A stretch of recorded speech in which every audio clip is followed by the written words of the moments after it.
All right. Welcome to React with ClojureScript. My name is David Gonsalve. A little background about me. Before I got into tech, I was a long-term hospitality professional, bartended, cooked, managed. For those of you that live in Chicago, you actually might have gotten a drink from me at places like Scofflaw and the Violet Hour, or you actually might still be able to see me at Celeste on the weekends. For the last 2 years, I've been working at TCC out of Indiana. We do a lot of government stuff, so government-funded child care. We do handgun permits, pharmaceuticals. I worked on an online pharmacy. Actually, today was my last day, so I won't go on too much more about that company, but. So let's get right into LISP. So LISP was founded by a man named John McCarthy. He did a lot of important work in computer science. He did a lot of early research in AI. So you have this concept of LISP processing that started in 1956. It first appeared in a form of assembly. And then in 1958, John McCarthy makes LISP, which fully revolves around LISP processing. He did it at MIT, and the whole reason he created it was because he wanted to do more research on AI, but he didn't like any of the languages that he had. So he worked on that for a couple of years, developed it, and then he wrote his first paper on it called Recursive Functions of Symbolic Expressions and Their Computation by Machine. So since then, there's been a ton of LISPs. Most of them, or a lot of them, sort of served academia more than actual like industry programming. But some of them have really important roles. So Scheme is a good example. If you've ever heard the book Structure and Interpretation of Computer Programs. That is based around Scheme. If you ever played the video game, it was Jackson Dexter. That was they created a LISP for that called Game-Oriented Assembly Lisp, and they programmed it in that. So LISP, most LISP are going to revolve around two basic things. So you have atoms, so something that is indivisible. Basic types like integers, doubles, things like that. And then you have, and they're basically like a basic unit of your language, right? Whereas the symbolic expressions, which in Lisp end up becoming almost always represented as lists, they are your basic unit of syntax. So they're how you define behavior. And the symbolic expressions can both be represented as data and code. Another important concept of LISP is homoiconicity. So it's kind of a wordy definition, but a property of some programming languages in which the primary representation of programs is also a data structure and primitive type of the language itself. So data is code and code is data. What was I actually trying to talk about? Basically, all code is going to be defined as a list. Anything that is a list, just like if you've ever been building a form in React and you needed to do a pointer to a function for an event, but you accidentally put parentheses after it, and then you get all these errors. It's going to be something similar in Lisp. If you have something in parentheses and there's something executable in there, it will get executed. We also have these handy parentheses in which you could say, hey, don't evaluate this, just keep this as data for now. But when they aren't, the reader is going to go through your code and it's going to look for, the first index of that list, and it's going to expect it to be a function, and then it's going to expect everything else to be arguments to that function. And so it can serve for a little bit of a learning curve for arithmetic expressions, because sometimes it takes a little bit to get used to, but basically you're just taking the operator and moving it to the front. Lisp doesn't really have operators. Everything is going to be a function or a macro or a special form, and it's always going to be executed by putting it in the front of a Lisp.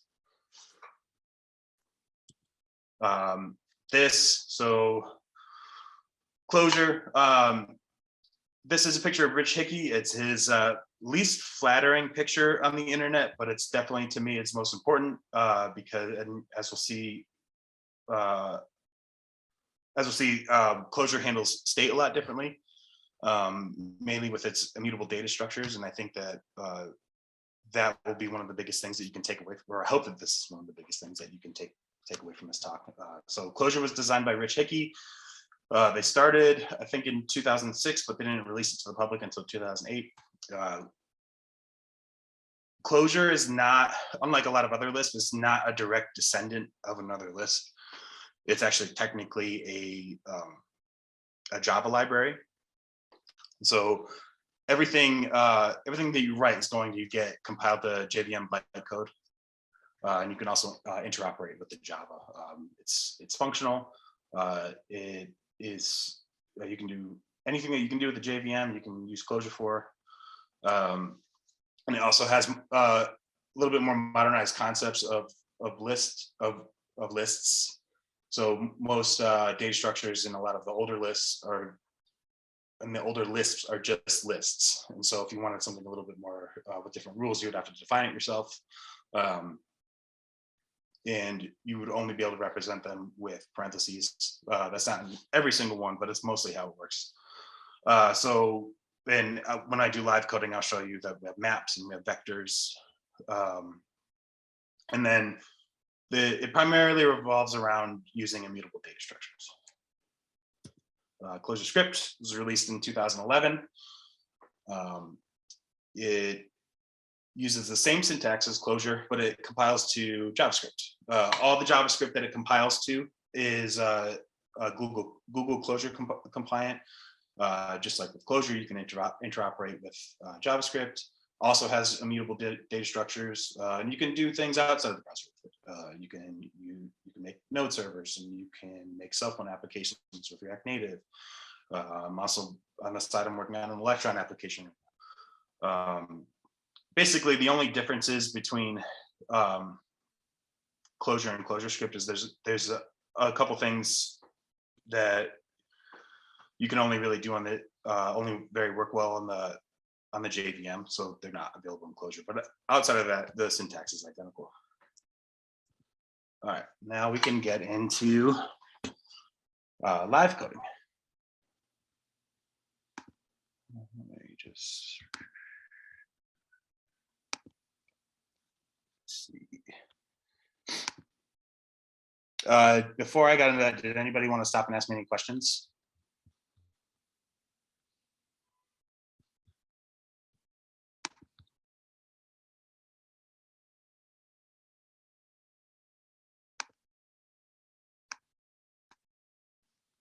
I'll take that as a no. Where did I put it?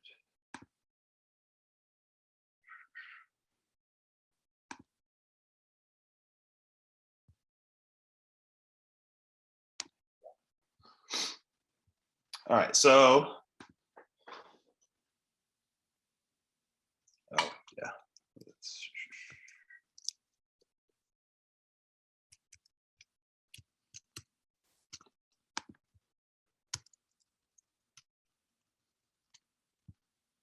all right, much better. Is that zoomed in enough? All right, cool. All right, so here's a bunch of, we can just go through some basic syntax real quick. So we have basic arithmetic, nothing too crazy here. And we have arrays. So anytime we want to have a collection, a sequential collection, and we don't really want to have to worry about all the evaluation rules, we can throw it in brackets. We have for loops. So instead of doing the var whatever in whatever, you just do a pair inside of an array. And then we can have, oh no. We have that. There's also a lot of other basic arithmetic operators. So we have increment.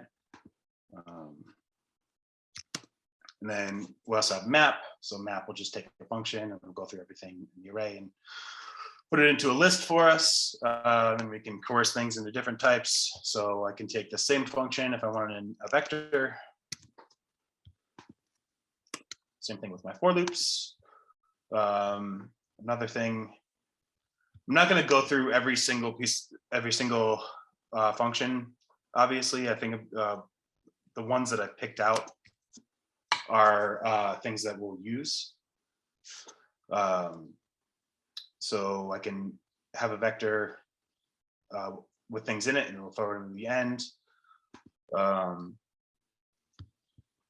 We have reduce, something that's pretty common in other languages. Let's see, we have our maps. Maps are oftentimes, we're almost always going to use keywords in the maps for the keys, but we can use strings and symbols. And so this is what I want to talk about when we talk about the immutable data structures. So I have this data structure that I've defined and I can evaluate it right here.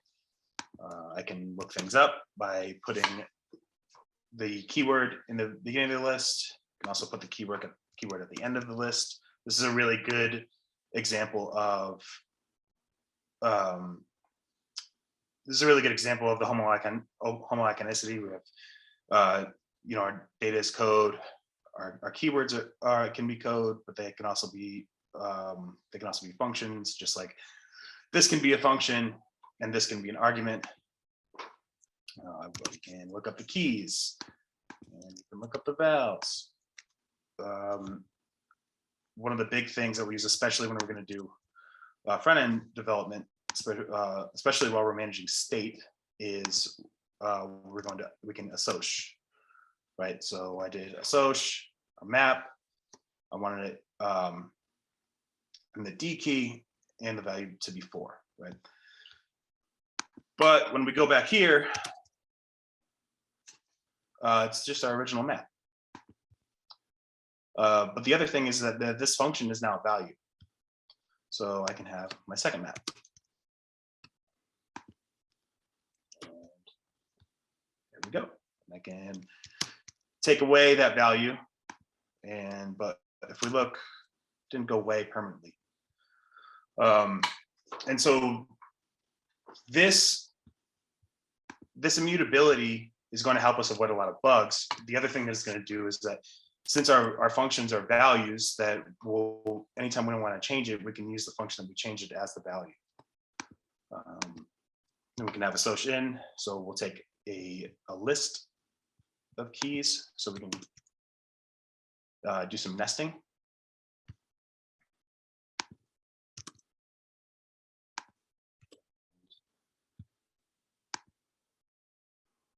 So let's see, we have that. Instead of just putting the keyword in the beginning of the list with the map afterwards, we can use the get function. We can also get in things. And then if we want to do incredibly nested maps, sort of the same thing. We can wrap things in parentheses and we can dive deeper into the map to get our keys, whatever we need. But like this, as we go through this, like this is pretty terrible, I would say, especially when we want to, we're not gonna, getting into situations like this isn't just a map lookup. Oftentimes we'll want to call a lot of different functions on the results of sequential things. So one thing that is pretty common in almost all lists, which is one thing that's really good to help not scare people away with all the parentheses, is the threading macro. So this is a ThreadFirst macro. So it's going to take this, it's going to wrap it in parentheses under the hood, put it as the first argument to that function, And then whatever is the result of that, it will subsequently do it through each one. And then we can see that this ends up being the same as this. Functions, so we'll define functions. We use defin. Take the name and then a vector. The vector will be all of its arguments. So, and oh no.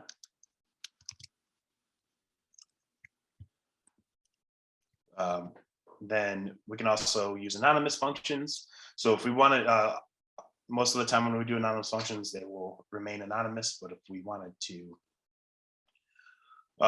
name one and use the anonymous function syntax, we could just do something like this. We'll do fn, then the brackets, and then this ends up being the same thing. Defin is a macro, so basically it's kind of like a function, but it has special evaluation rules, and it's basically giving you this syntax, and then but it resolves to this. So all functions basically are defined like this. We can even call these functions in place.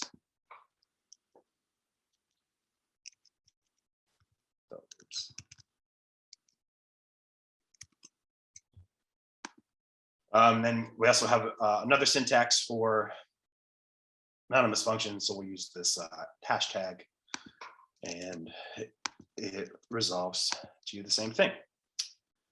Our REST parameters are going to come to us in a list. We could also use underscores for variables that we don't want to use.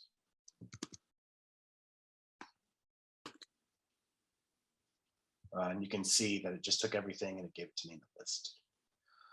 Then we have destructuring. I don't think the destructuring in I don't think that the destructuring in Clojure and ClojureScript is that different than a lot of other languages, except maybe when you get into maps. But if I want to destructure a list, if I know that a list is coming in as an argument, well, I'm going to, or a vector, sorry, I'm going to use a vector syntax. So I'll get the first, the second, the third, and then you can see that it only took those three and added them together. How do we get things out of maps? We already covered that a little bit, but we can use this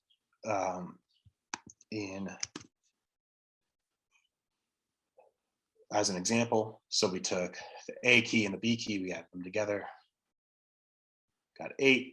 And then we can do the same thing with destructuring.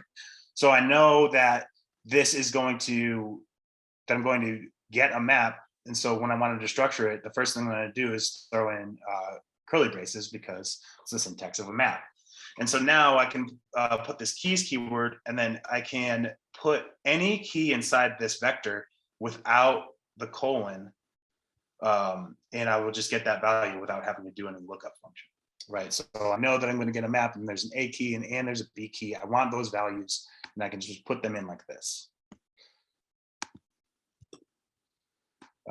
This is something that we use a lot when we start building components.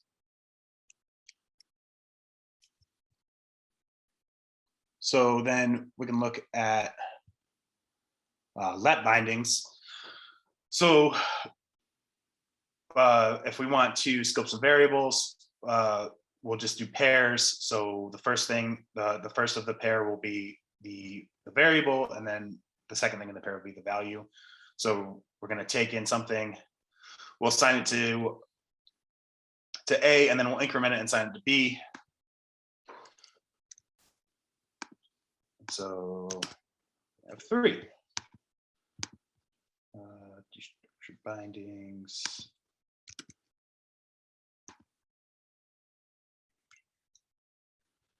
Right, so there's nothing super crazy so far. It just kind of looks a little different. Before I go into mutable state, does anybody want to ask any questions?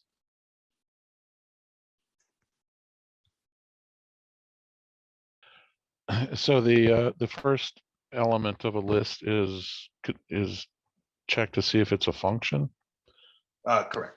Okay, and so are things like for, the keyword for, is that that's just a function, or it's not? So you outside of functions, you have macros and special forms. So macros and special forms are more or less the same thing, as in they don't have they have different evaluation rules.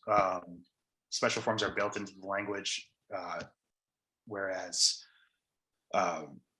macros have to be defined. So they're usually they're written in Clojure, but they all do have the same rule. The one rule that they do all have in common is that they sit in the beginning of the list, and then all of their arguments come after them.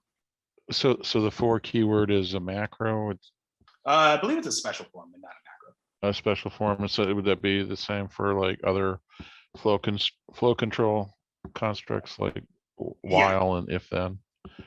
Yeah, correct. And so in the beginning, you mentioned that the gentleman who created this in the beginning was doing it for AI research. I see the concept of vectors. Are there any intrinsically built-in functionalities with vectors, like or built-in math functions against two vectors? Built-in. Or should maybe the better question is, are those vectors similar to mathematical vectors or matrices? And I'm just trying to get a link back to why he thought this was what he would need for AI research. Oh, I see what you're saying. Well, so the vectors that we've been, I just want to be clear, the vectors that we've been using in Clojure didn't have anything to do with what John McCarthy was doing. He only had the lists. Okay. All right. Thanks. But as far as these, I mean, to be honest, I'm not the best at math, and I don't know much about AI, but I don't think that. So I don't really know how accurately to answer how much they relate to mathematical vectors. Yeah, sure. So just in AI, you do a lot of matrix math. The neural networks and stuff are just big matrices, and you got to do matrix math is nothing other than just figuring out what order to multiply and add things in. So, but all right, thanks. Yeah. Does anybody else have any other questions before we move on? All right, we'll get going. So one thing that Clojure does is, so some of the names that Clojure uses for their common things aren't necessarily related to some of the classic names that were in Lisp before. One of the reasons is Rich Hickey thought that there was no need to keep on clinging on to certain naming conventions, and that there's a somewhat finite list of good names. So one of the things that's a little different is an atom. So atoms are not atomic in Clojure, but they are the containers in which we store our immutable state. So you can see that I have, I'm using here a special atom just for reagent. And so we have all these functions that will manipulate data structures and then give us a new copy back. And that can get us a long way, but sometimes we actually need to maintain those changes for a long time. And so we can put them into atoms, and then we can dereference them. That is what this @ is for. So, oh no.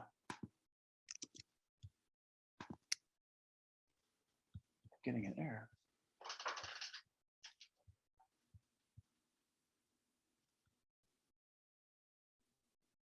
Let's see if I can do this. So if I want to reset, I can reset the value to a new map. why I'm getting these REPL errors.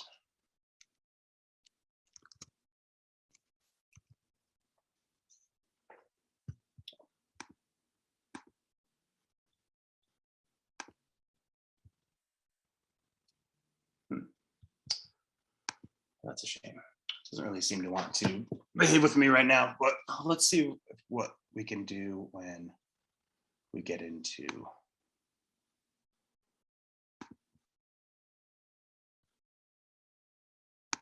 our application.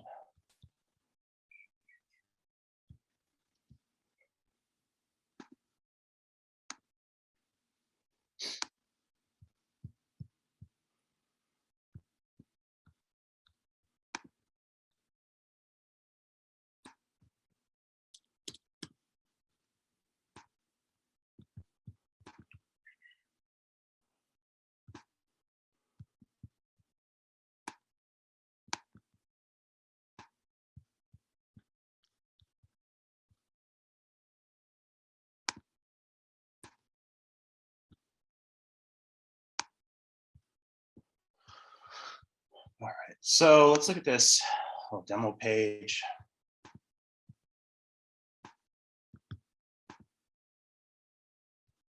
We can comment some of the stuff out real quick.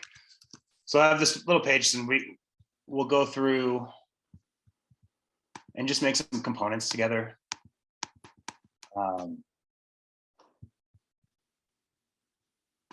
Is this text still big enough for everyone?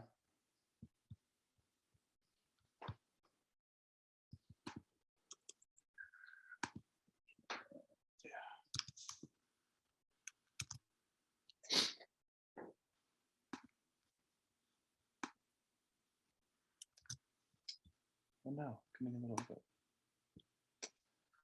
So we can just start by, we have this blank page that we can work with, and we are going to make reagent atoms or reagent components. And the way that we're going to do it is we're no longer going to work with tags, but we are going to work with data structures. And so the way that reagent works is that we're going to make functions that return data structures, and the data structures are going to start with keywords.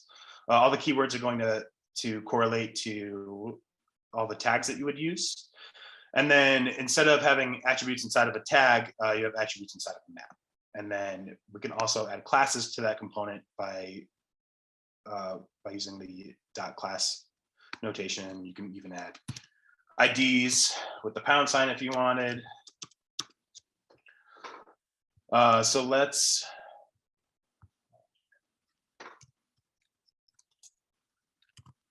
just for reference, I'm using Tailwind.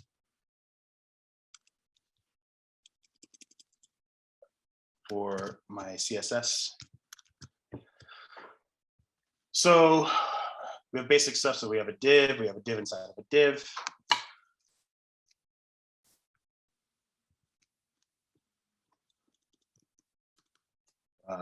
We can nest things inside each other with syntax. So I had that div inside there, I got rid of it. And I can use the arrow to add another div. We can do, I'll just give a little space.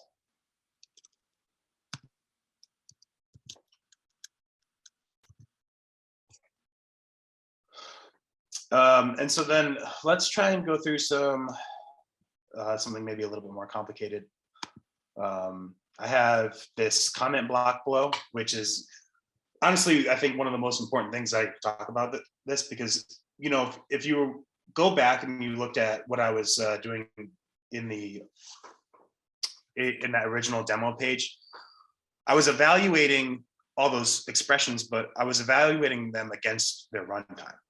So it's not like when you go to REPL.it, you just have something that knows the rules and can do basic stuff.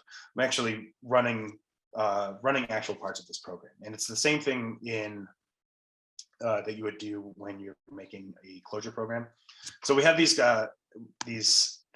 comments. We call them rich comment blocks. for two reasons. One, because of Rich Hickey, the guy who created Clojure, and two, because they have an abundance of use, I would say.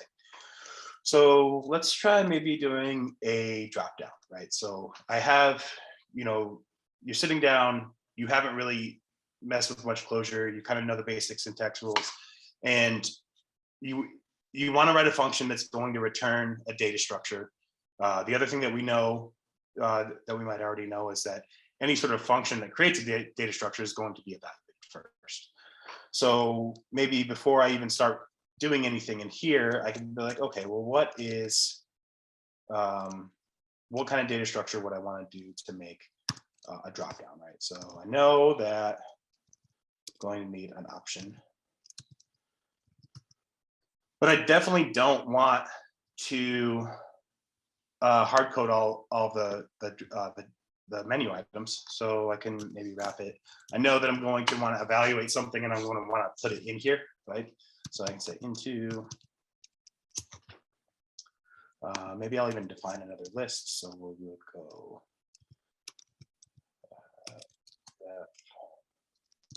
items. So I'll do a little list of maps. So we'll do value one, name one.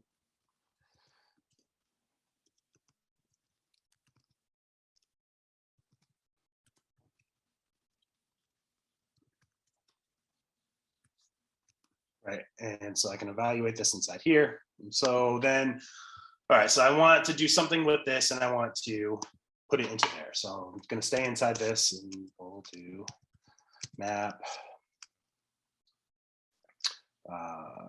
Let's see, we'll do and then we can we'll write a function that iterates at each iteration will return another data structure. All right. I had this messed up. Sorry. Select.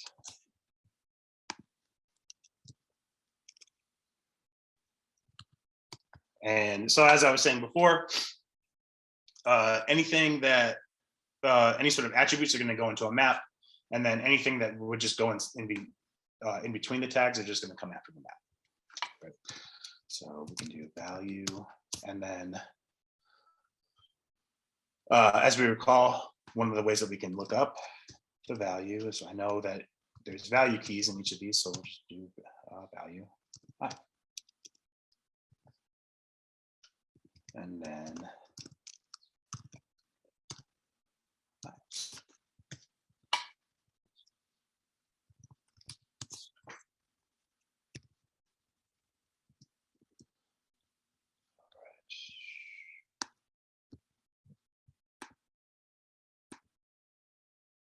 all right, why does it matter to me?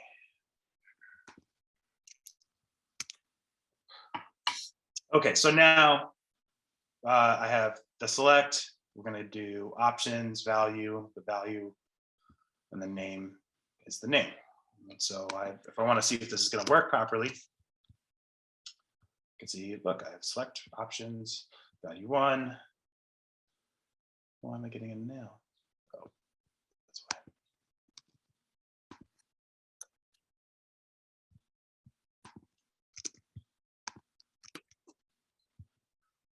Right, and this is a pretty simple thing, but you can imagine that this can become pretty useful because a lot of what we have now is just like a really advanced form of batch programming. The only thing that's really advanced about batch programming over the years is that just computers have gotten a lot faster. So you have that iteration process, and then if that's not working for you, you have the step through debugger. But the step through debugger is kind of the equivalent of like poking something with a stick, and you just really hope it doesn't break. But you don't have this like interaction. A lot of languages lack this interactive feature where you can like stop and experiment. I haven't even started to write the dropdown menu. I'm already building this thing that's kind of giving me information. And the other thing, which we'll look at later, is this doesn't just work with with basic functions. It works when you make HTTP requests, or if you're working with an SDK that's reaching out to a third-party service.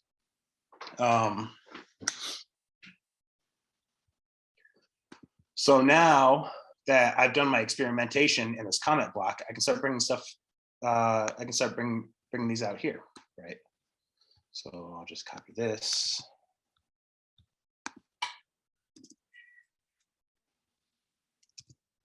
And then this one, I can just put the whole thing in there.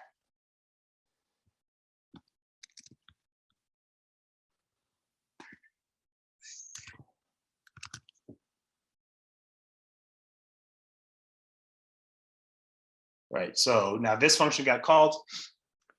It evaluated this first to complete the data structure, and then returns the data structure, and then Reagent is going to turn it into a rack component.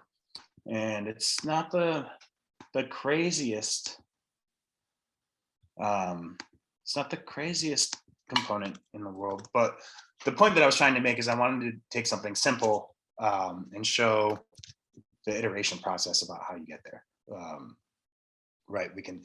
The other thing that is really cool about the comment blocks is that, you know, as you're working on something, you know, maybe you're working on something with somebody else, you can check this in to source control. I mean, honestly, like if I was about to do a merge or something like that, I would probably pare it down for a little bit. But if you have it in a branch and, you know, you're working on it with more than one person, you can kind of have this like story that you left behind about what you were doing and what experiments you were doing, and then somebody else can start a REPL and then start using this and kind of know where you were going from.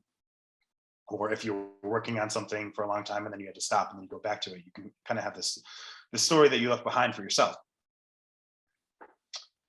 All right. Also, so this is what we're going to call a form one component. So it's just a function that directly returns a data structure. And anytime that anything would cause it to re-render, this entire function gets recalled. I think I can stop again for questions if anybody has one.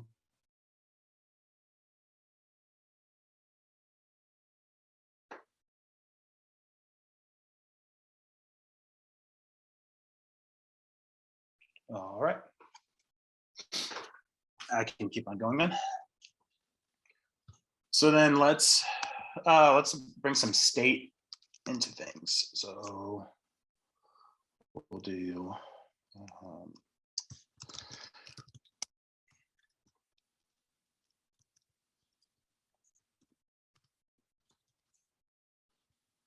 so we're going to bring in our reagent namespace and we're going to alias it.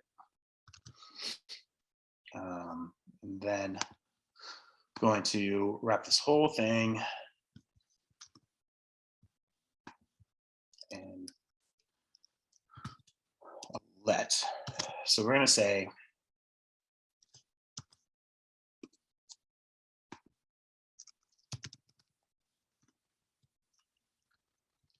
we're going to make one of our atoms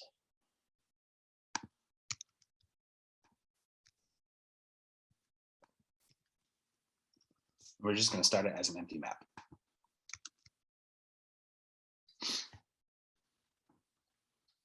So what we can do is let's do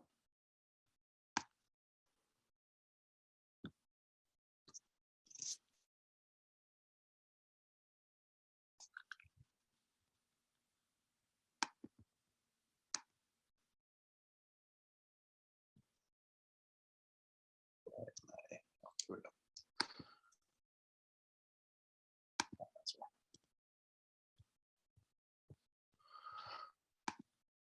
So let's make an input, right? So we'll do input.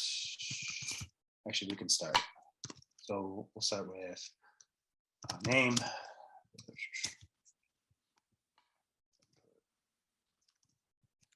Value, and then the value, we can look it up from the atom. So we'll have name. we'll dereference it. When we do an on change, we can reassign it and we'll have two-way data binding. So we'll use the swap method. So swap is one of the, or I mean, not method, swap function. This is something that we're going to use to update our state anytime we need to. So it's going to take the atom and then a function. So we'll swap vals. And then we can associ the name, and then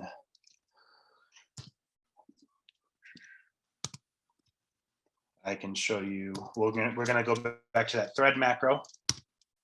I can learn how to type. And the thread macro is going to. So we're going to use this anonymous function syntax. So the first or any arguments are going to be this %sign. That %sign is going to be the JavaScript object that returns on the on change.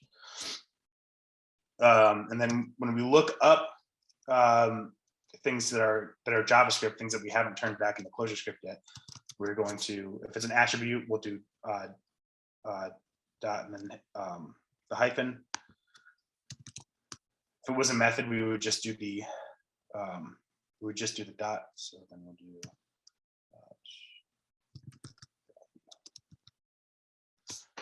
So let's see. Hey, David, I think you got values spelled wrong on line 10 there. I'm sorry, I couldn't hear what you said. I think you got values spelled wrong on line 10. Yeah.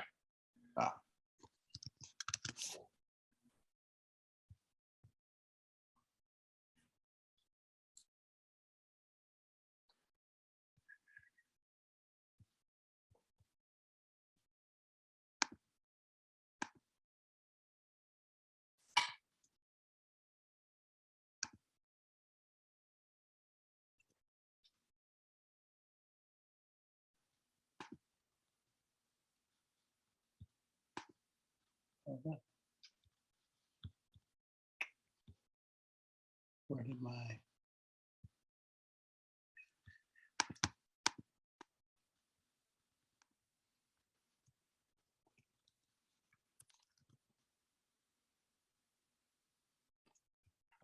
we go.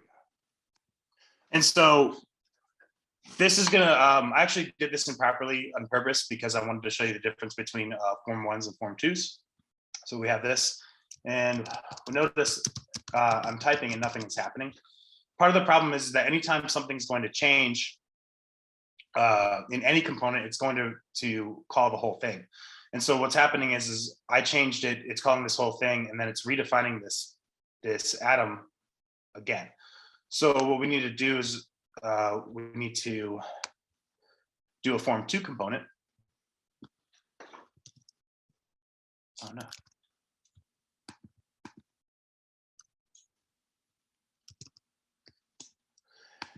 And this form 2 component is now a function that returns a function. And so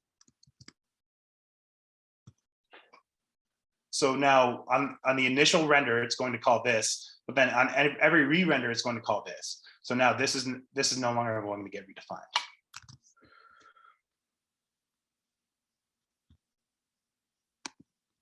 So of course it's not working.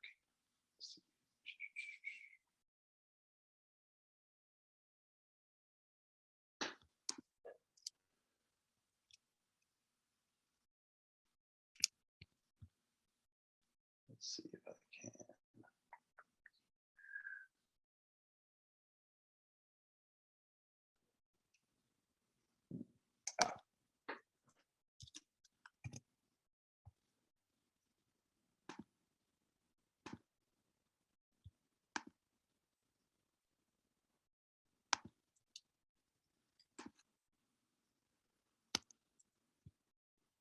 This is what I get for trying to do live coding.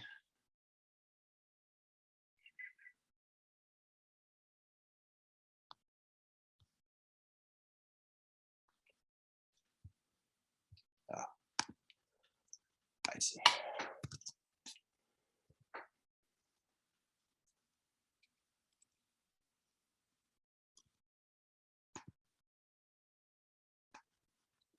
This is what I meant to do.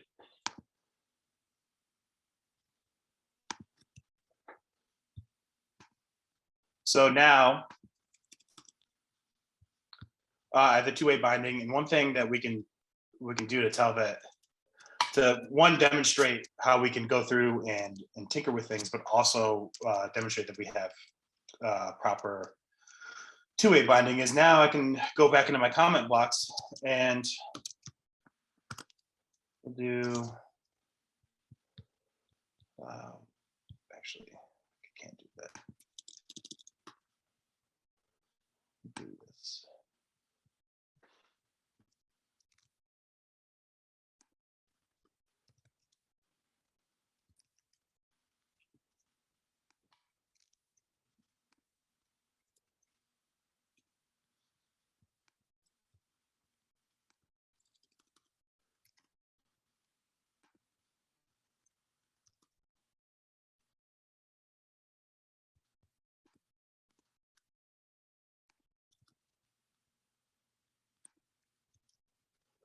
And so now what, let's see.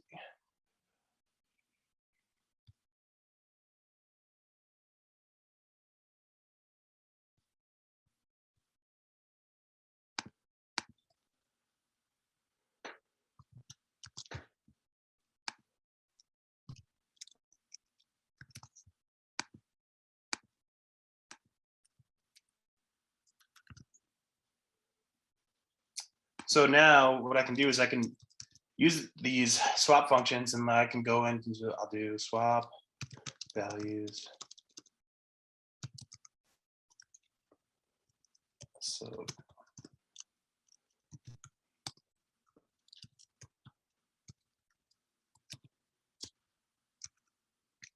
and you can see, I just wanted to further demonstrate that everything about this is going through its actual runtime. So we'll see this a little bit further when we do some of the other things. So before, I guess I can stop for questions one more time, because I'm not going to do too much more with basic reagent stuff, because we'll get to see it all when I do more of Reframe, which is going to be the other topic that we talk about.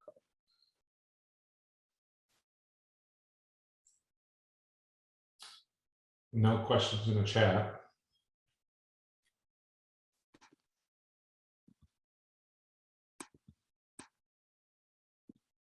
I hope everybody thinks that this comment, that these comment blocks are as cool as I do.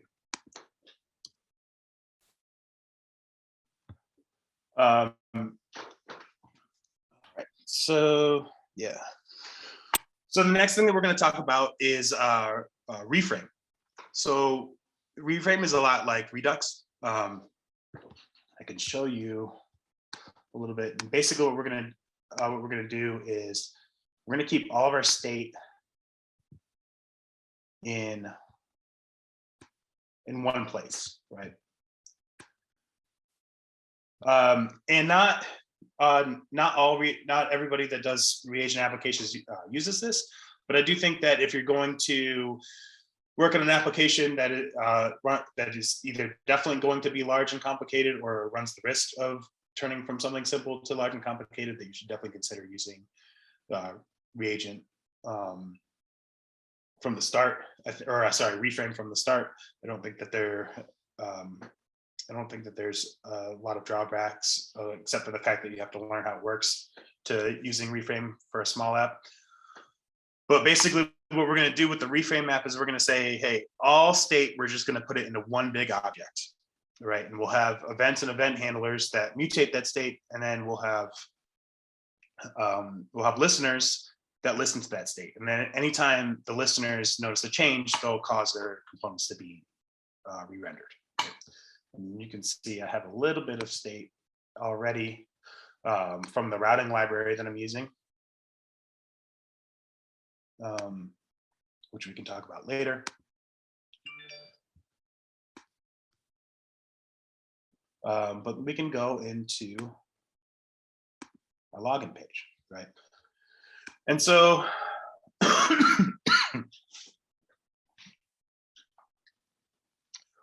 wow, let's see, where is my,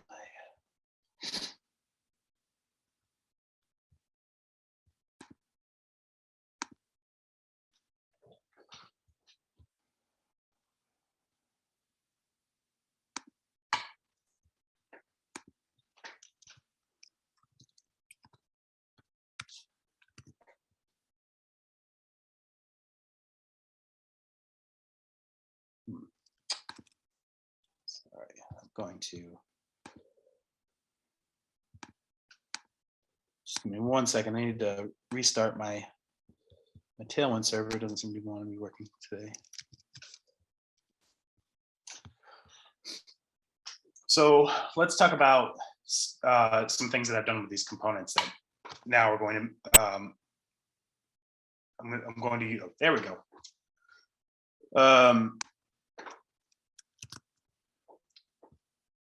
So now this component is something similar to what I just made for you, but I'm using the Reframe library. And so there's a couple things that I've done with these. So let's look at my forms. And I have a handful of things. So I broke some of the form fields down into smaller parts. So I have my required star. I have it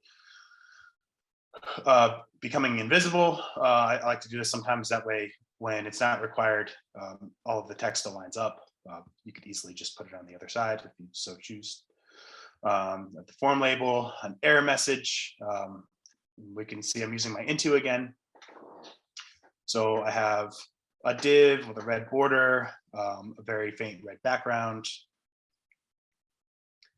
And then it gets messages.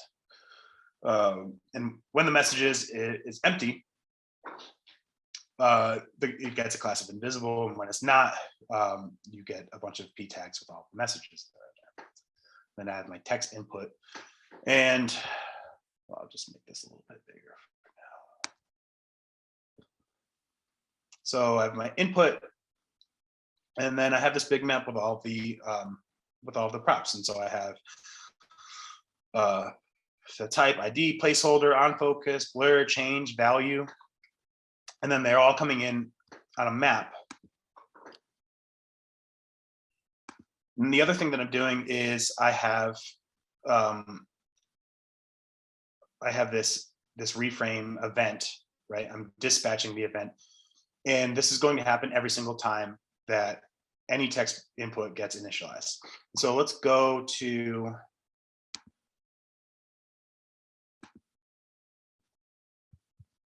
my reframe page. So these are all the events that I've devoted to this.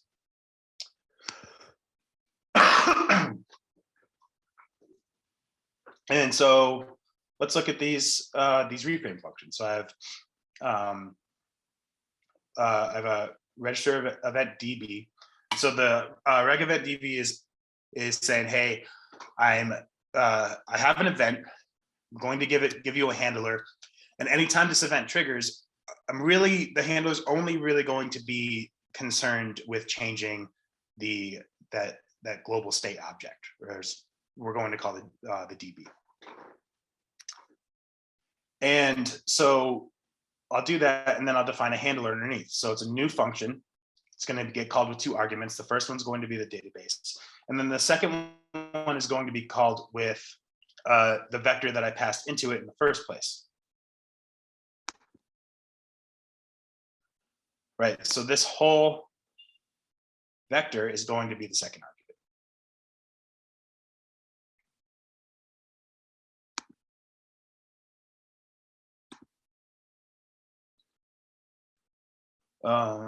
Let's see.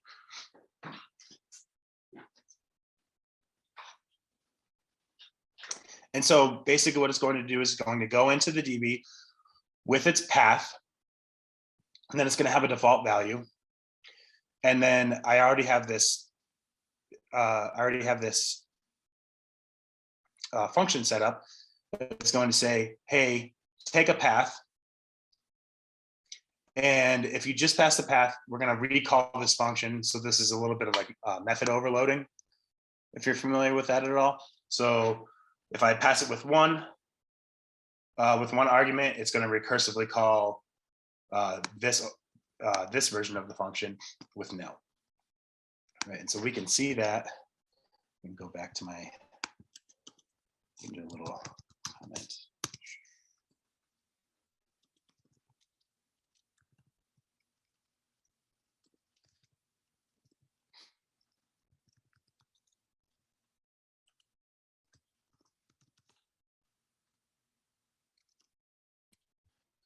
And then look at this map. It's made this beautiful map for me. And so now, anytime I initialize a form field, it's going to have these values associated with its state. And so we can see that, right? Because doing it this way would normally seem kind of crazy, because it's like, oh man, how would I ever figure this out? Well, part of the reason why doing is okay is because we have a lot of wonderful tools to assist us, right? So when this got initialized, or when this page loaded, it took a form and then it initialized these values, right? And so now username, it has a value, it has it's self-aware, it has its path. You can tell whether it's been visited, you can tell whether it's active, and then you also have the original value if you passed one. So if you wanted to go make a query and see if anybody had ever changed it, you could.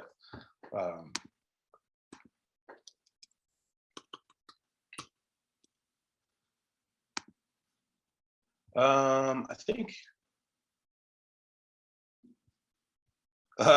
so. Right now, unfortunately, my styling is not working, but we can talk about that a little bit. So we'll go back to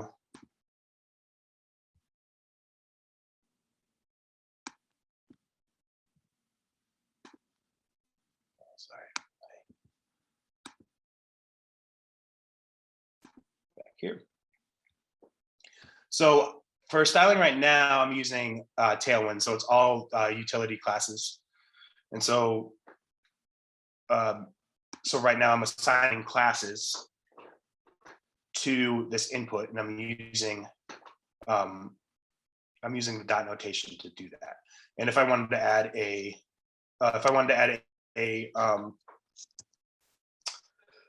an ID, I would just use the pound sign.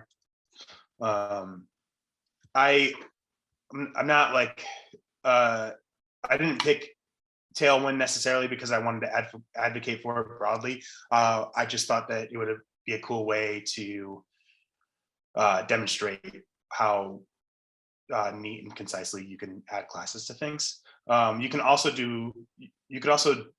use this, and you could pass more classes in. So, and just do a long string separated by spaces. And then if you did, the other cool thing is if you did have any conflicting classes, these would take precedent over anything from here. So you could define a component that has some flexibility, but doesn't, but has some things that anybody else couldn't override.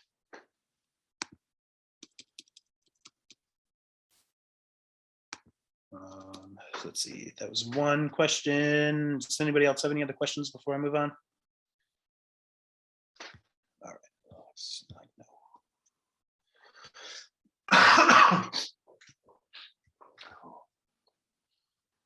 Okay, so now we can go back to our form.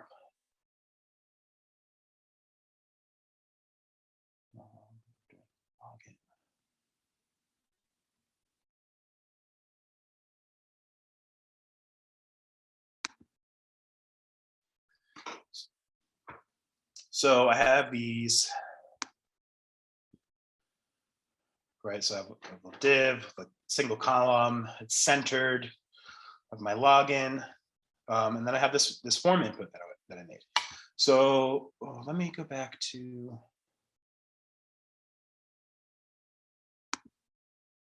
I forgot to, so I showed you the text input, I showed you all the things that I was doing with it, and then I had form input. So now this is just a collection of all the different things that I made. The form label had my dynamic asterisk in it, and then I have the text input, and then the error messages. I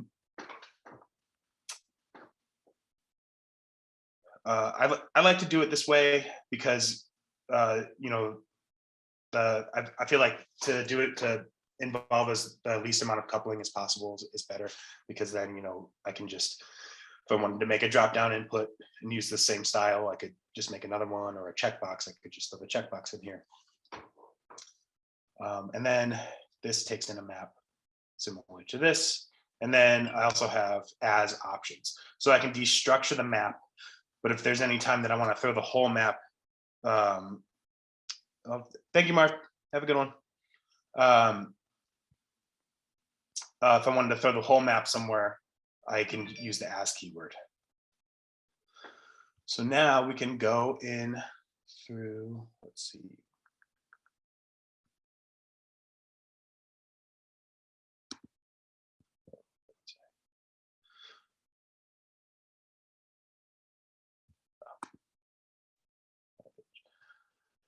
So now I have these. So I was able to programmatically make that event handler, right? But I'm not going to do that with the subscriptions. Anytime I have a subscription, because of the way that Reframe works, in order to get good performance, I'm going to write them manually. And there's a cool thing about the subscriptions is the subscriptions are, you're going to use all the syntax that I used before with the get-ins and the gets.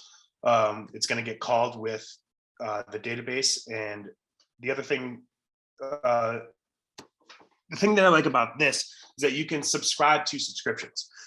And I think that this gives us a lot of tools. You know, I think everybody's kind of worked on one of those nightmares SPAs where, you know, you kind of started off, you had good practices, you had these reusable components, and then you had this, then all of a sudden you used it in 100 different places, and then it doesn't really fit your needs. And then so you wrote a new one.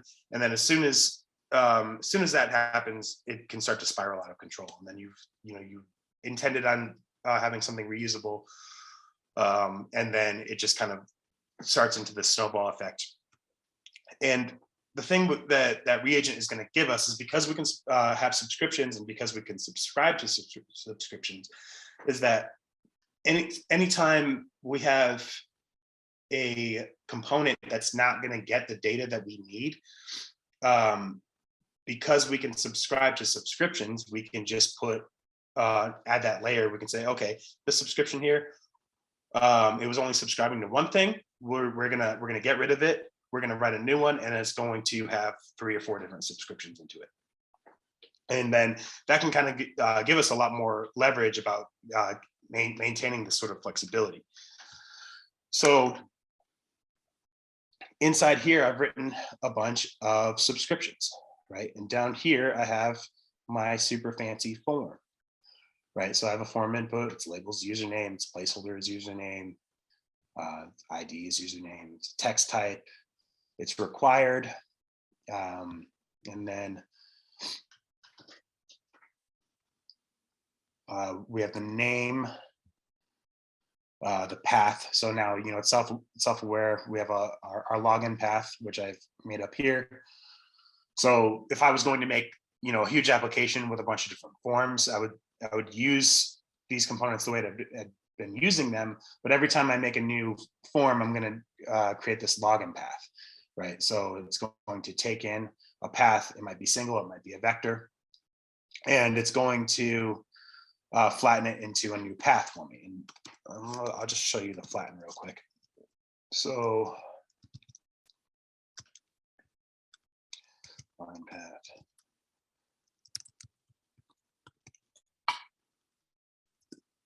Right, so now it makes a new one. But if I wanted to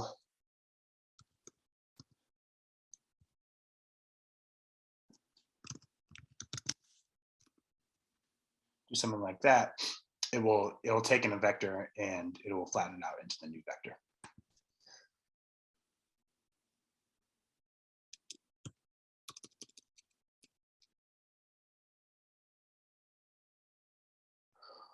All right, so let's see what else. So now I have this on change, and this is one singular dispatch event that takes the path of where I'm going to go, which I've mostly globally defined in this namespace. And if we can go back, so we'll go to form set value.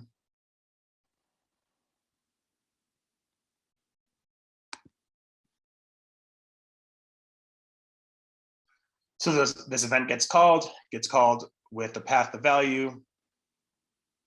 It's going to flatten the path and the value, and we're going to associate into the database with that path and put the value there, right? So, so I have this one event that can work, that can now set values anywhere in the database, depending on what path I pass to it.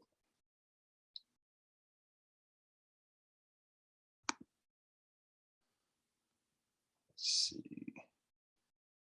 And I'll call that as an anonymous function with whatever the change was, which was whatever the value was. And so then I have some other things. I have set focus and set active. So it's going to go in through that path. And when I unfocus anything, it's going to set visited to true. And when it's also going to set visited and active to true. And then when I blur, it's going to set active to false. And we can see that.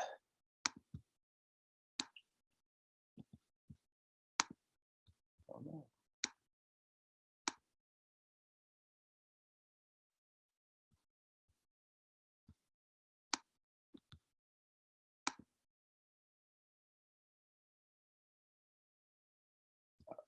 Here we go.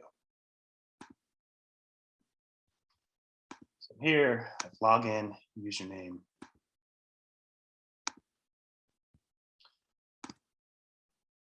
So I visited, I'm active. These get set to true. I blurred, active gets set to false.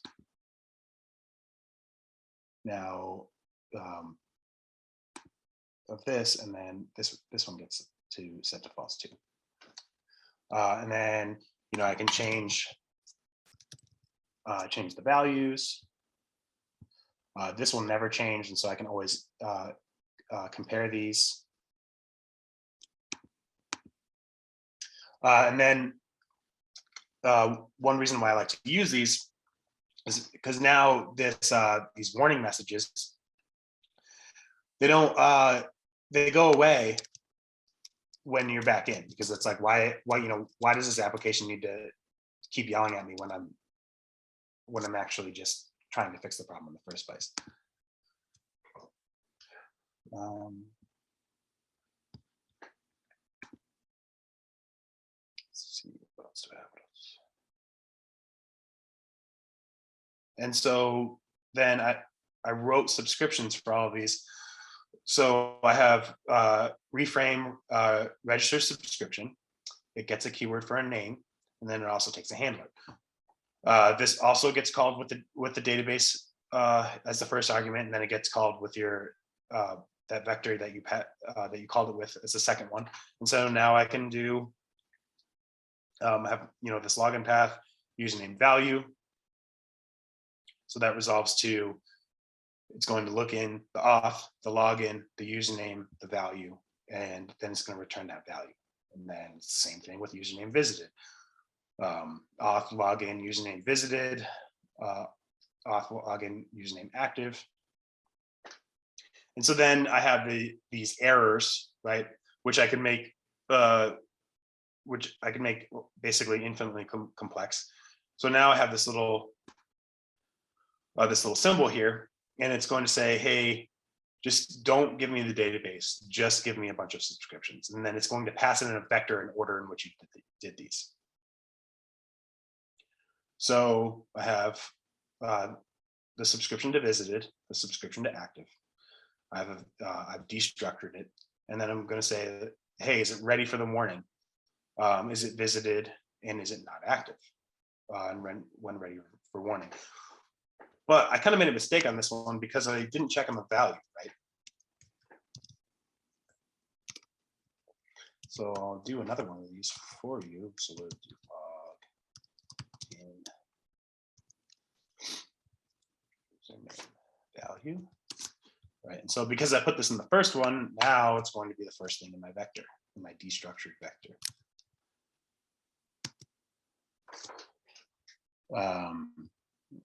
So now I can say, hey, when I'm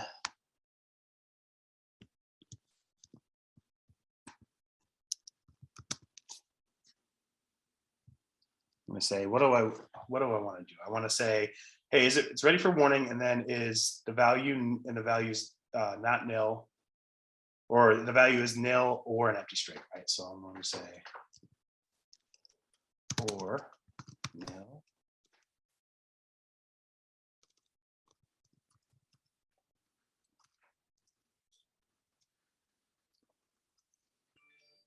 Or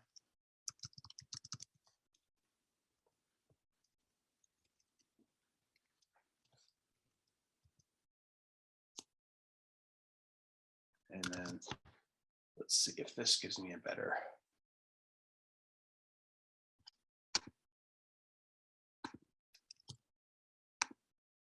So now,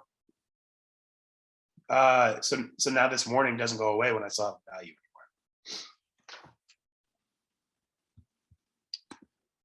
So I think that the reframe stuff can kind of be confusing sometimes. Is there anybody that's looking at this reframe stuff and not seeing the value in it? Is there anybody that's like totally lost and confused about what I'm talking about?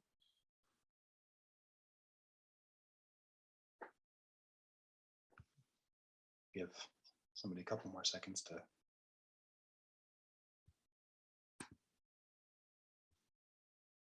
All right, looks like everybody's on board.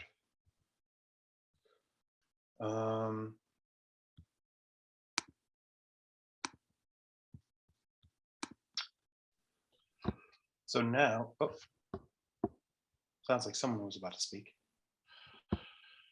Would you be able to just summarize what the top main benefits that, from your point of view, and compared to other frameworks, languages, whatever, of taking this approach to build a web page?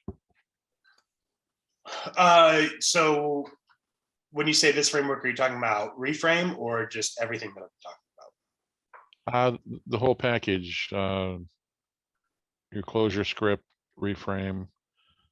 I'm looking at the syntax for this language, and it's far from the lexicon of any C-based languages. So if somebody were to jump in to try to learn this, I'm guessing that it's going to be a bit of a steep learning curve at the beginning. So again, a summary of the one or two top benefits for taking this path. Oh yeah.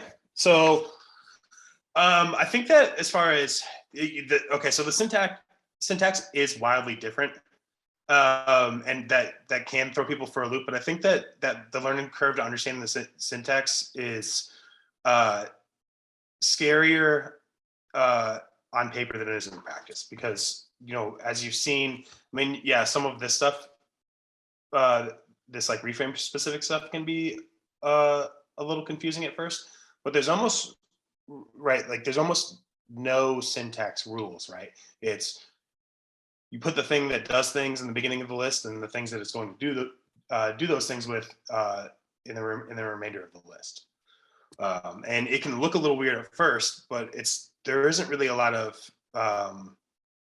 particular syntax rules that you have to learn. So I would say that the other thing is, and maybe this will be a little bit more present when I show my Cognito code, is that I think that being able to reach out and touch your program while you're developing it is a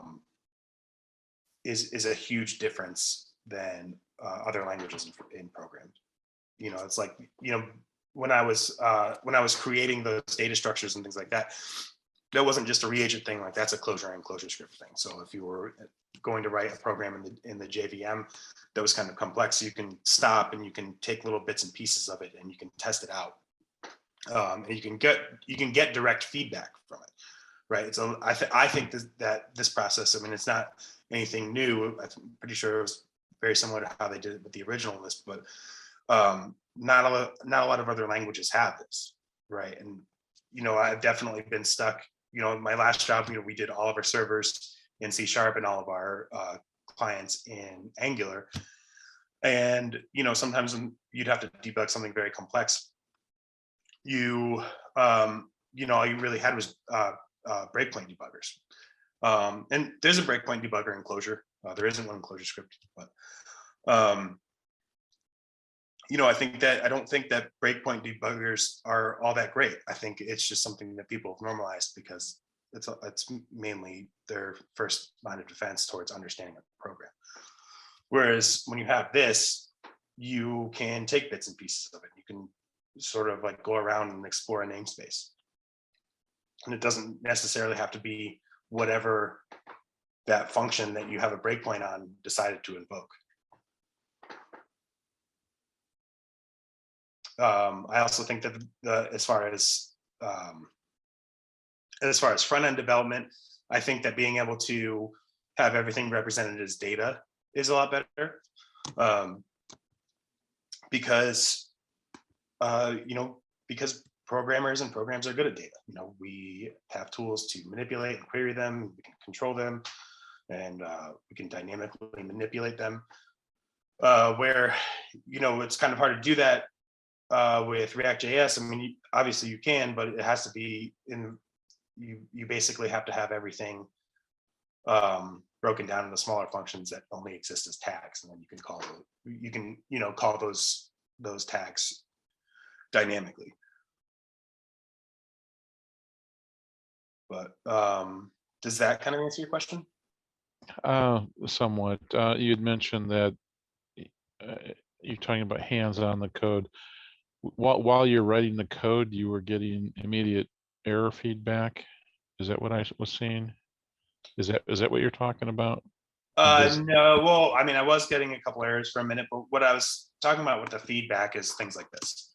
And if you remember when I was using it to generate my, when I made that like drop down function, I went down into the comment block and was like, okay, how can I use functions to create this list based on values? And yeah, like this is just something simple, but this works with any function that works. So even if it's something that's complicated, that's doing something complex, that's reaching out to a third-party service, that's performing complex math, that's doing async work or anything like that, you can go take bits and pieces of it into this comment block and you can experiment with it. Is that essentially like a console log? You will use things like you kind of use it in place of console log. Yeah, okay. And then but these do not get logged to the console unless but I could also do like that.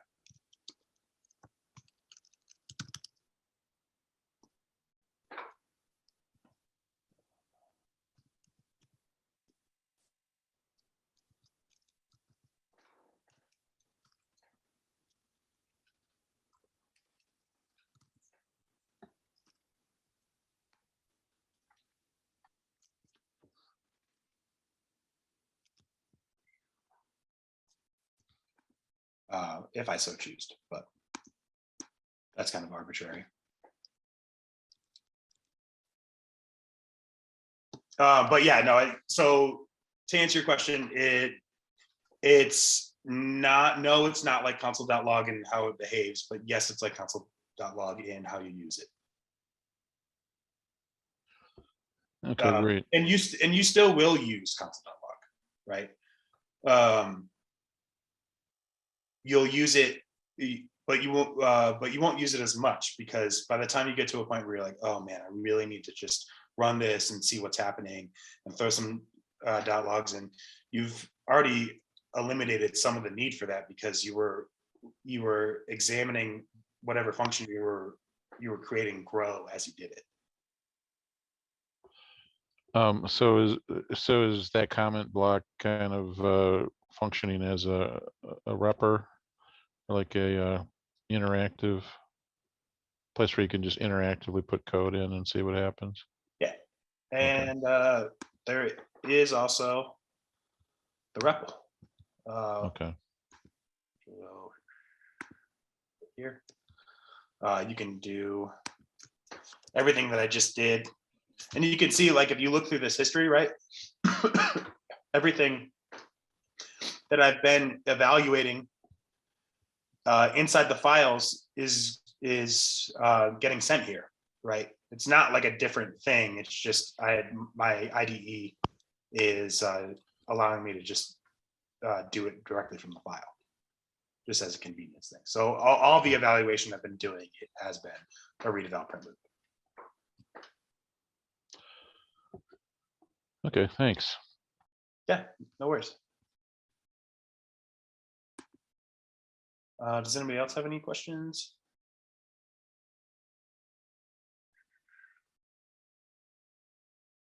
All right.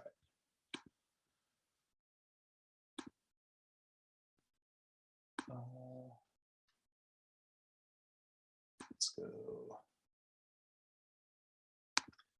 So hopefully, to that last question, hopefully this last part that I can show you will become a little bit more obvious.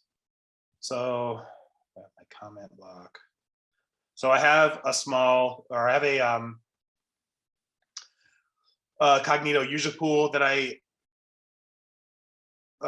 created on the side, and then I have all these functions. And so you can look, I have the sign up, I have a confirm user, I have a get user. I've created a user pool with my pool data, and we can look at some interoperation related things.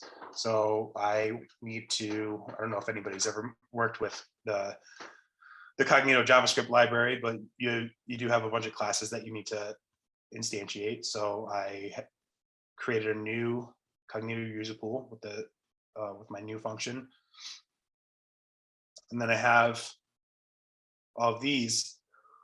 But obviously, this wasn't easy, because I had to interoperate with a JavaScript library, right? And so I have to do some things differently. So, sorry. So I have this Cognito user, which would usually have a confirm registration method that would come at the end of it, right? So I would be user.confirm registration.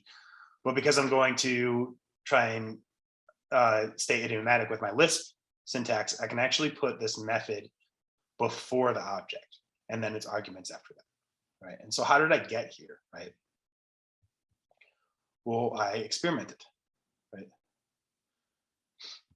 Let's just get rid of that.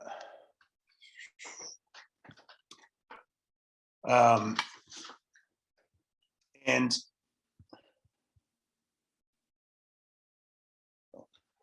thanks, Ron.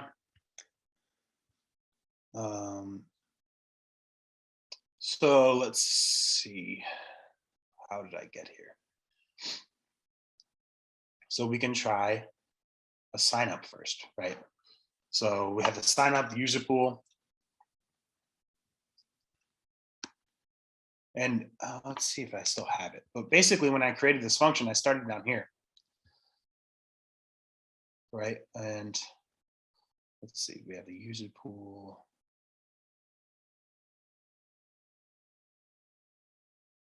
Sign up.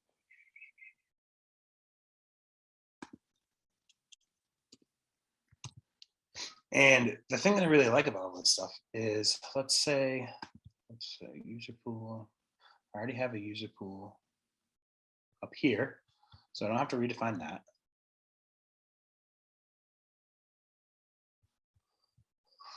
But let's just go in through here. I can I'll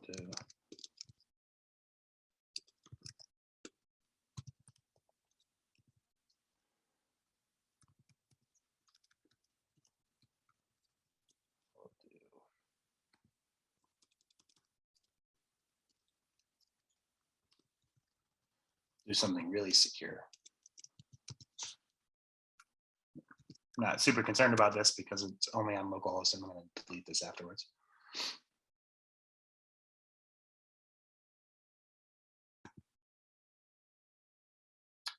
And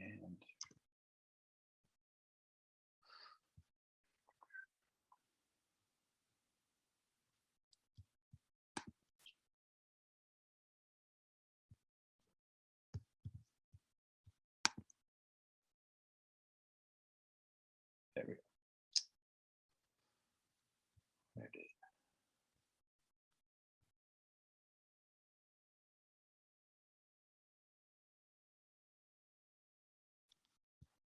we'll do one of these too.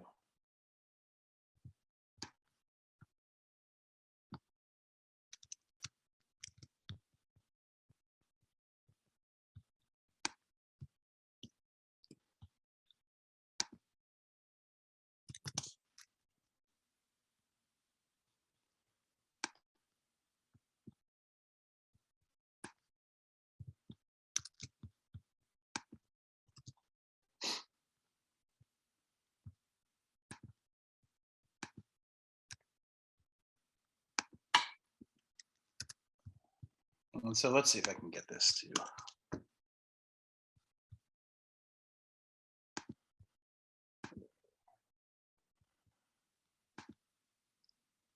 Well, we can see, even though I got an error,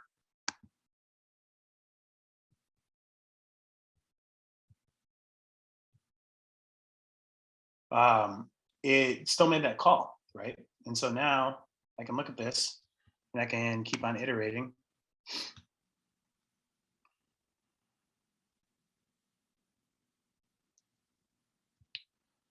So it didn't like my username. And so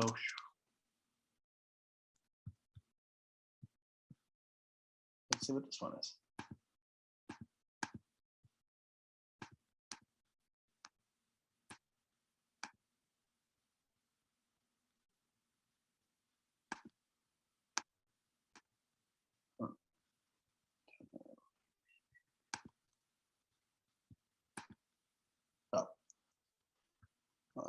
Password must have.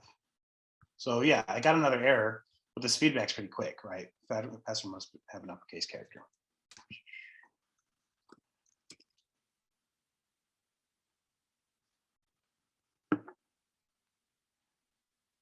And let's see, this one.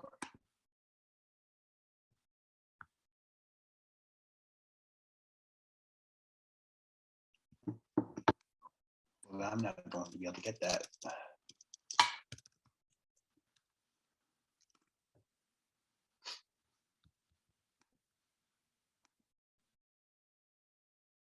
Oh, sweet. Username already exists, so we'll just do.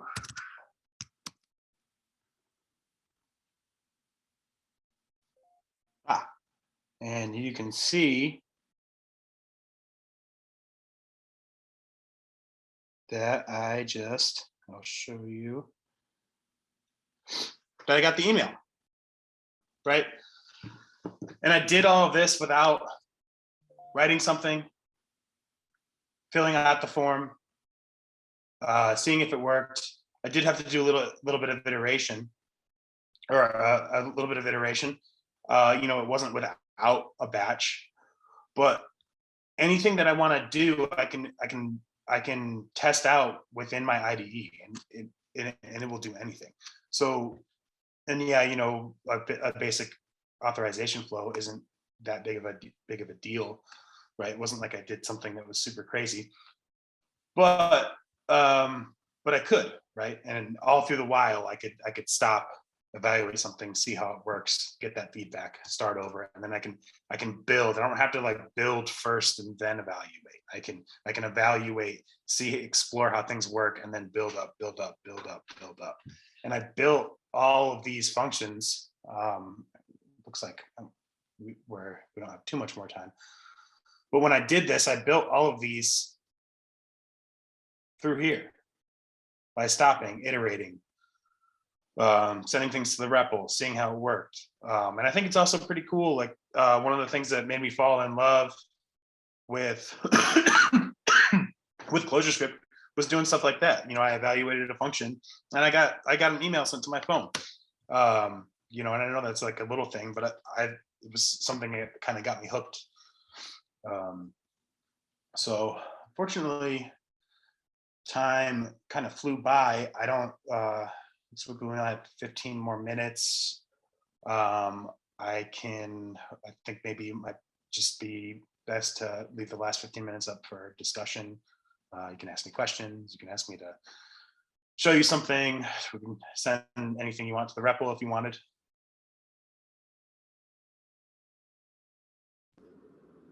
You said something earlier about not having the breakpoint debugger. I think somebody actually got that working once, but the thing is nobody uses it because just the REPL-based debugging is so much better that, like, you know, so it's like nobody bothers. You know?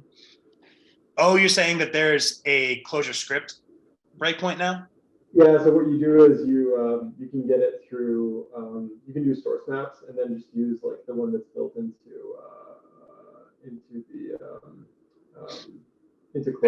Chrome.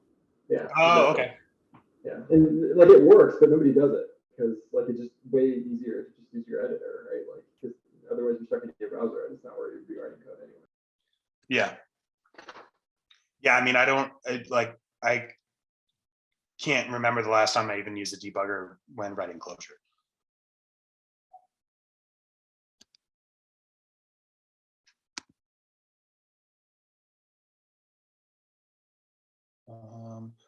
Let's see. Oh, was there a fig wheel demo here? A list of tooling. A lot of my troubles is the tooling. Okay, so I used, so I'm using Shadow-CLJS instead of fig wheel. And I can show you my Shadow configuration file. I have just one build. It's a browser target. This is where I'm sending everything. This is the asset path. Got some dev tools. So essentially, fig wheel and Shadow are more or less doing the same thing. Just to explain this to everybody else besides the person who asked the question is, you know, when you are using ClojureScript, you do have to have a build tool of some sort. Fig wheel was one of the more popular ones, and it helps you manage your hot reloading. It also maintains state while you're doing it, and Shadow is going to do the same thing for you. The thing that I like about Shadow better is that it's way better at managing your npm packages. Fig wheel is not necessarily bad at it, but I think it's a little bit easier with Shadow. Thank you. I was looking for the engineering opinion. You know, the difference and your opinion on it.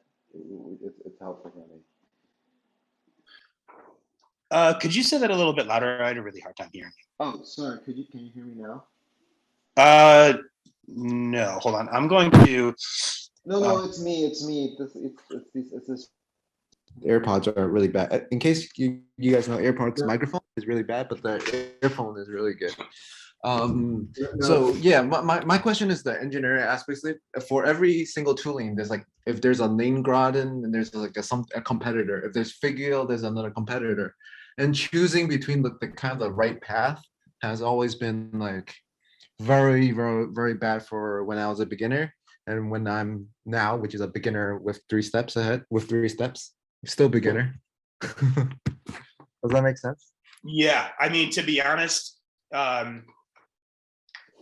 it's really easy to get lost in that sometimes.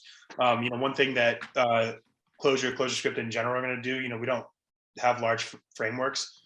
We have huge compositions of libraries, right? And it's the same thing with the tooling. Like when you go into that ClojureScript ecosystem, there's an endless amount of decisions you can make, and it's not necessarily like, I think that's a good thing, but it does make things difficult and it does add to the learning curve. If you're looking for tooling, honestly, just for tooling in general, as you know, just like an isolated point, I would just pick.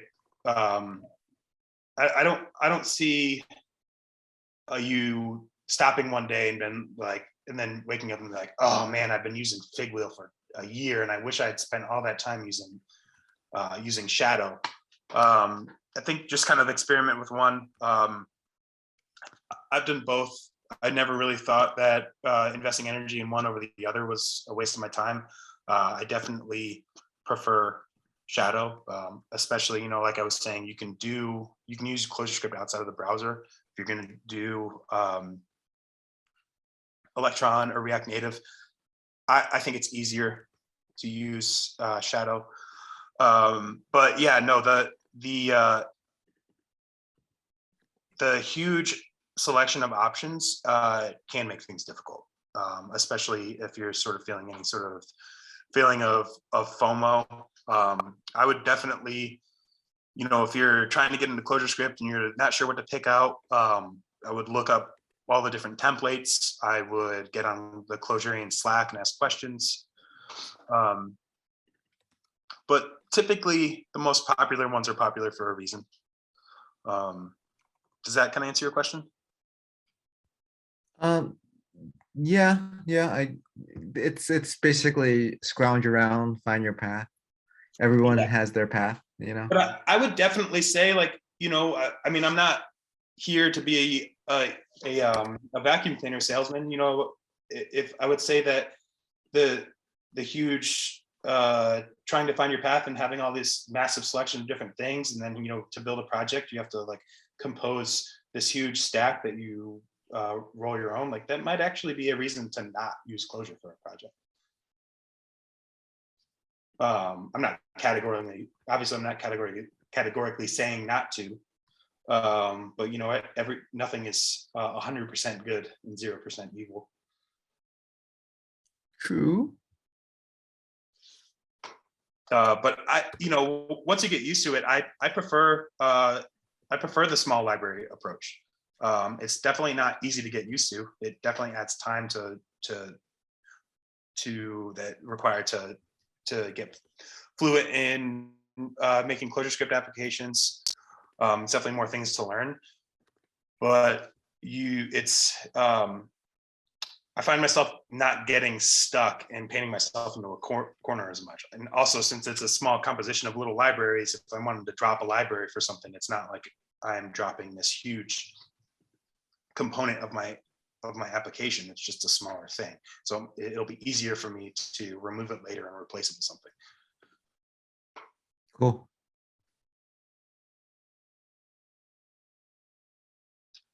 Let's see. Who's next?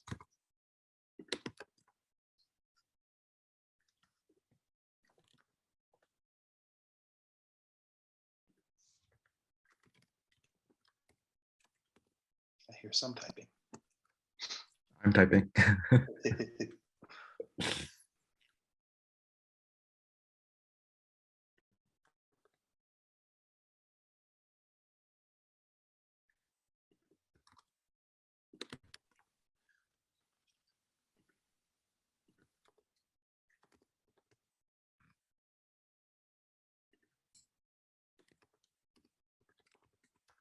All right, are we good?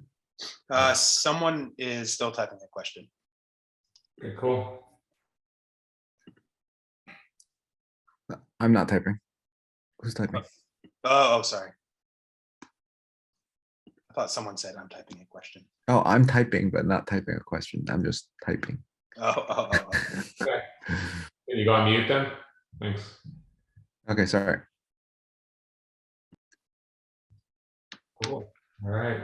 Yeah. I guess let's wrap up the talk, and then we could just move into more of an informal thing. Yeah, I hope that everybody enjoyed my talk. That was 2 hours is a lot less time than I thought it was going to be.